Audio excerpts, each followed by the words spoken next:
예, 방금 소개받은 최형구입니다.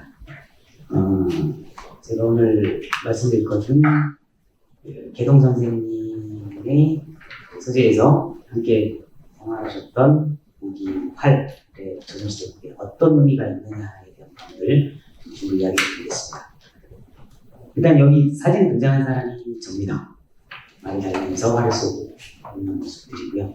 일단은 저는 역사학으로 중앙대에서 2011년도에 박사학위를 받았고요. 무예사로 대학교 2호로 박사를 받았습니다. 직접 무예를 연마하면서 역사적으로 어떻게 규정할 거고 분석할 건가에 대해서 공부하고 풀어나가고 있습니다. 일단은 활쏘기에 대한 의미를 가장 확실하게 조선시대의 의미성을 살펴보려면 문과시험이라는 공간 안에서 활쏘기가 어떤 위상을, 비상을 가지고 있는가에 대해서 살펴보시면 정확하게 그 의미성을 보다 구체적으로 이해를 할 수가 있습니다. 고려와 조선을 구분하는 가장 큰 차이가 실은 문과의 내용입니다. 문과는 이미 고려시대부터 쭉 이어져 와서 소위 말해서 양반이라고 불리우는 동반과 서반, 문반과 무반으로 규정짓는 그 두 가지 반에서 무예를, 즉 국가 방위에 힘을 쓴 무반들은 문과시험이라는 체제 하에서 공식적으로 관직체제로 흡수하게 됩니다. 고려시대에는 주로 사병체제였기 때문에 문과시험이 아니라 일반적인 장군의 계보 형태대로 가문의 사병의 형태로 관직에 오르고 그것들이 특수군의 형태로 발전한 반면에 조선시대 같은 경우는 이게 공병화 체제로 적어들면서 문과시험 속에서 무예시험을 핵심적으로 보고 양반의 일원이 되는 겁니다. 그런데 이 문과시험 이외에도 기본적으로 고위 무관 관료들의 선천이라는 개념으로 아버지의 벼슬, 가문의 벼슬을 이어받아서 추천제 형태로 들어가는 경우가 있습니다. 선천이라고 표현하는데요. 선천으로 들어갈 경우는 정확하게 6품 이상으로 관직으로 올라갈 수가 없습니다. 법으로 정해져 있어요. 국대적으로. 선천으로 갈 경우는 고위 무관직으로 올라갈 수 없다. 그래서 문과시험을 선천으로 갔었을지라도 다시 시험을 봐서 문과를 패스해서 이렇게 훈계를 올리는 경우는 분명히도 있었습니다. 그래서 조선시대 기록을 보면 60세, 70세, 심지어 80세 노인이 문과시험을 직접 봅니다. 그리고 과거를 패스하고 이렇게 훈계가 올라가는 경우도 종종 있습니다. 일반적으로 조선시대 문과시험은 문과시험, 소위 말해서 백과입니다. 백과. 문과의 두 가지 시험. 백과에서 문과, 허과, 그리고 속과. 속과는 좀 전에 설명하셨듯이 사마시에서 생원 진사시에 해당하는 속과가 있고 대과에 문과와 법과가 있습니다. 나머지는 또 그 아래로는 이제 작과의 개념으로 그 역관이나 의관이나 이런 형태는 작과입니다. 그러니까 형태가 달라요. 작과의 개념과 속과의 개념과 대과의 개념. 대과 안에서 문과, 문과로 구분되기 때문에 이 문과 같은 경우는 굉장히 의미 있는 시험들이라고 판단하시면 될 것 같습니다. 거기에서 10년식을 3년마다 한 번씩 시험을 보게 되는데요. 초시, 복시, 전시 3단계를 거칩니다. 초시는 향시입니다. 이곳 지역에서 보고 그 다음에 복시는 서울 올라갑니다. 훈련원시라고 하는데 훈련원에서 일정 모아서 시험을 보고 마지막 전시는 등위만 나옵니다. 국왕이 침림하에 28명의 과거 급제자들, 그때부터 어사와 쓰고 이렇게 나오는 그 소위 말해서 어사와 급제자가 되는 겁니다. 그 중에서 이제 뭐 전시에서 1등 3명, 그게 장원 급제, 갑과 장원입니다. 나머지는 이렇게 순차적으로 갑과, 을과, 병과, 세과로 나눠져서 갑과 장원일 경우는 정육품 정도, 혈명 정도에 제수되는 굉장히 큰 직위를 받게 됩니다. 그런데 그 시험 중에서 내용을 보면은 이렇게 구성되어 있습니다. 시험 과목이 이 목전, 철전, 편전이 초식 과목에 들어갑니다. 초식 과목에서 목전은 이 박두라고 해서 화살머리가 아주 큰 형태의 활쏘입니다. 그리고 철전은 육량전이라고 해서 그냥 제자리에서 쏘는 활이 아니라 앞으로 도약해서 쏘는 좀 독특한 활입니다.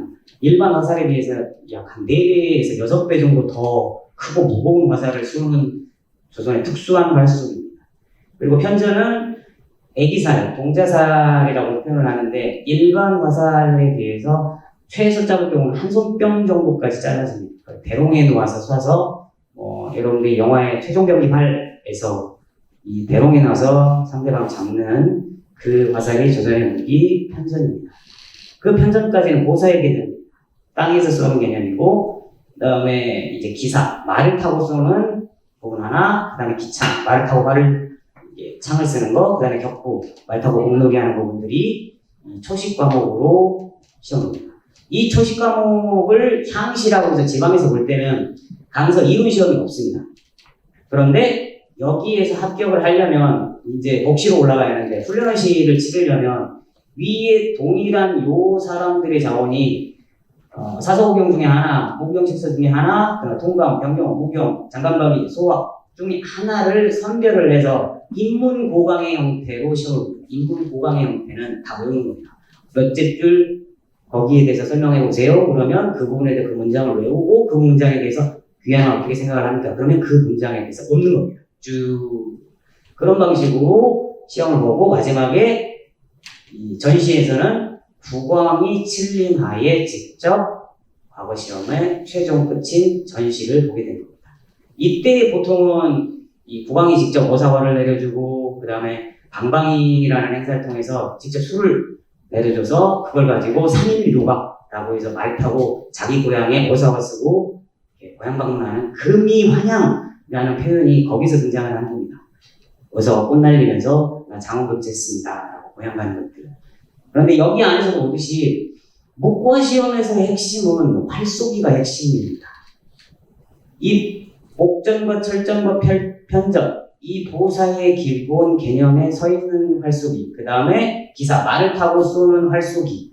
이 기본적으로 활쏘기를 하지 못하면은 조선시대 때 목고하고 들어갈 수가 없습니다. 그만큼 중요한 게 활쏘기 시험이기 때문에 누구나 다 목과 시험으로 합격을 하려면 활쏘기 시험, 활쏘기 준비를 매일같이 합니다.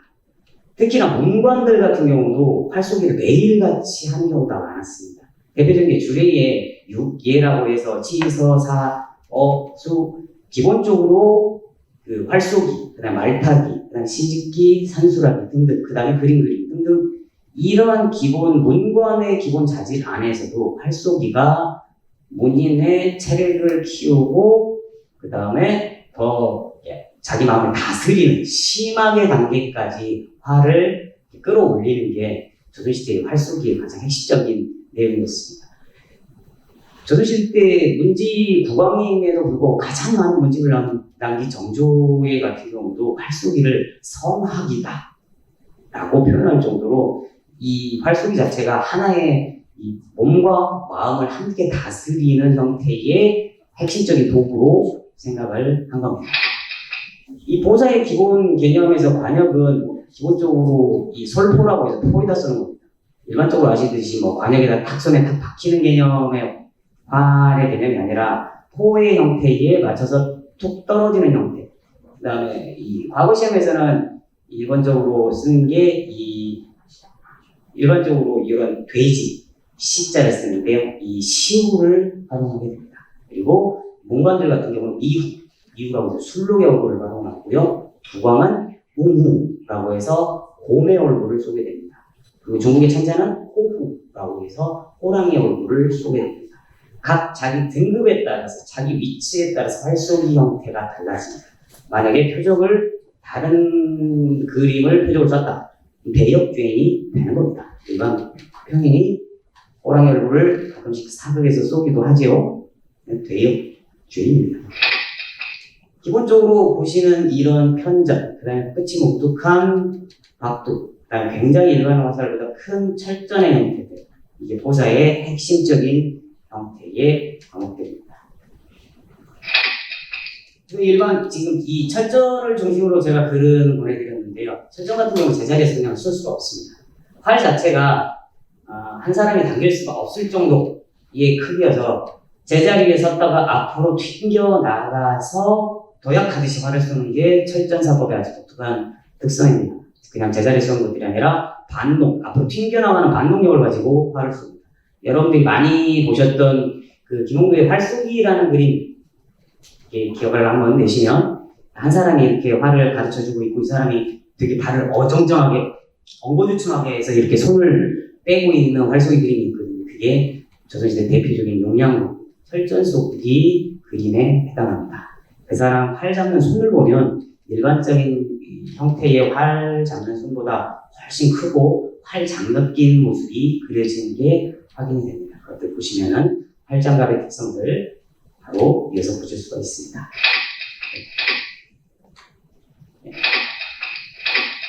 편전은 좀 전에 말씀드렸듯이 이렇게 대롱에다가 긴 관에다가 넣어서 상대방을 향해서 적을 향해서 쏩니다. 조선의 대표적인 비밀력이라고 표현을 해서 적에게 알려지지 않도록 몰래 숨겨서 사용했었던 화살입니다. 일반적인 장전은 저기 145m 화살이 이렇게 날라오면 이렇게 칼로 쳐낼 수도 있습니다. 화살이 보여요. 그런데 이 편전은 화살이 보이지가 않습니다. 관통력이 일반적인 화살이 초당 한 65m/s 정도 날라오면 얘는 초당 85m/s 날아갑니다. 일반적으로 똑딱하면 일반 화살이 65m 날아간다면 얘는 85m. 그리고 이걸로 현재 격파력 테스팅 해보면 자동차 앞유리 뚫어냅니다. 그러면 그 정도로 강력한 화살이어서 관통력이 우수한 조선의 비밀령기라고 생각을 하시면 좋으실 겁니다. 이런 형태로 이제 달리면서 말을 쏘는, 달리면서 말을 쏘는 게 아니라 말을 타고 달리면서 쏘는 형태의 기사 방식들.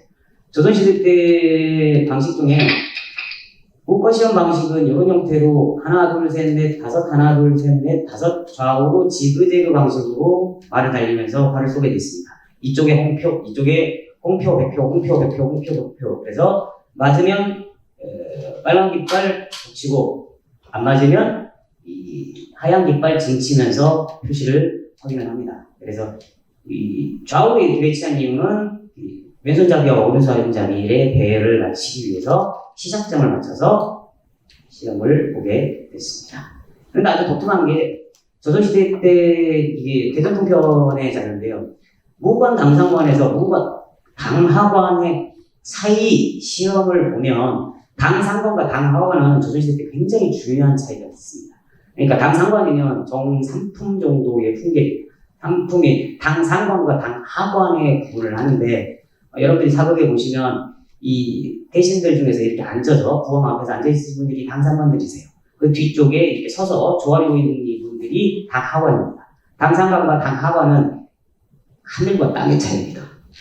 그 당상관과 당하관의 가장 큰 차이가 이 당하관은 유협전, 편전, 기출을 시험을 보게 되어 있습니다. 근데 당하관은 철전이 있어요. 당하관에서 철전을 얼마나 잘 쏘고 그 점수를 받느냐에 못 받느냐에 따라서 당상관으로 진입이 가능하다, 불가능하다가 판별이 됩니다. 그래서 조선시대 때 이 활쏘기는 이 심신단련의 무게, 그리고 특히 목과시험이라는 가장 큰 흐름 속에서 활쏘기가 더욱더 발전하게 됐습니다.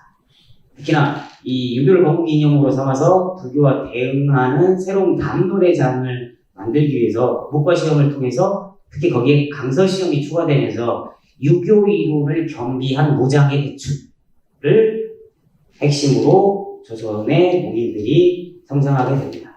특히나 다른 부위와는 달리 이 활쏘기는 유계의 하나로 글짓는 문인들까지도 함께 익히고, 그 다음에 특히나 낙향하는 문인들이 고향에 내려와서 반드시 함께, 대표적으로 활용이 향사례라는 의례도 활용을 했지만, 친구들과 함께 활쏘기를 나누면서 자기의 심신을 단련하는 모습들을 많은 여태 문집에서 확인을 할 수가 있습니다.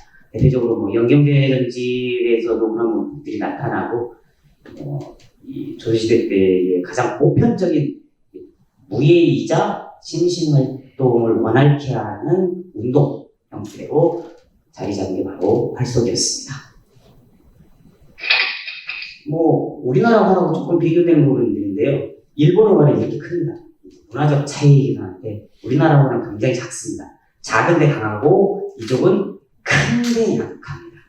이런 문화적 차이, 여기는 실은 일본 같은 경우는 이 해양기후적 영향 때문에 습기가 많아서 우리나라 같은 이런 독특한 합성공예 형태를 만들지 못하기 때문에 단성공 개념으로 활을 크게 만들어야 화살을 멀리 보내기 때문에 이렇게 활이 큰 형태로 변화된 겁니다.